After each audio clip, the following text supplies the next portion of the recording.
pernyataan Pak Yusril yang sebelumnya menyatakan bahwa peristiwa 98 bukan termasuk pelanggaran HAM berat. Padahal ketika di zaman Pak Mahfud memimpin tim untuk memberikan rekomendasi kepada Presiden penyelesaian pelanggaran HAM secara non-yudisial, 12 pelanggaran HAM diakui termasuk 98. Itu bagaimana Pak Mahfud? Ini yang menurut undang-undang ya, menurut TAP MPR, pelanggaran HAM berat itu harus diselidiki. Sesudah diselidiki ada 18 pelanggaran HAM berat. 5 sudah diadili. Ya, tapi 34 tersangkanya itu bebas semua.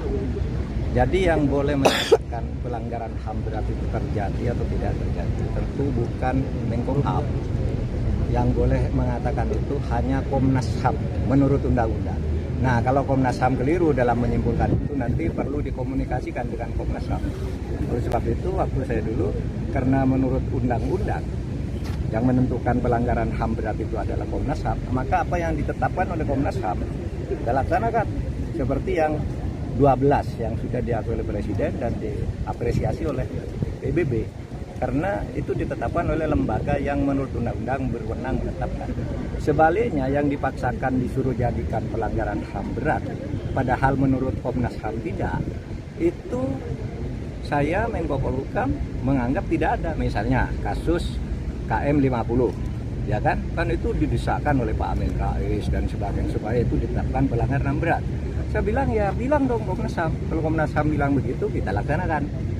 Kasus Kanjuruhan yang menewaskan 156 orang itu kan diminta agar dijadikan kasus pelanggaran HAM berat. Saya bilang Komnas HAM sudah bilang begitu, itu kejahatan. Beda antara pelanggaran HAM berat dan kejahatan. Kejahatan berat korbannya bisa 200 orang, pelanggaran HAM berat itu bisa 2 orang bisa. Karena yang ditentukan itu subjek pelakunya dan korbannya serta bukti-buktinya. So far mungkin Pak Yusril agak masuk akal ketika berpikir selama ini pelanggaran HAM berat itu tidak pernah bisa dibuktikan. Nah itu aja masalah. Oleh sebab itu kalau waktu saya tidak menutup kasus itu, tetapi ya sudah ditetapkan oleh Komnas HAM, diakui saja. Tapi kita tidak pernah minta maaf kepada siapapun. Wah, itu kan kesalahan pemerintah yang lalu-lalu yang sudah ditindak. Gitu ya, cukup ya. Terima kasih Pak Mahfud.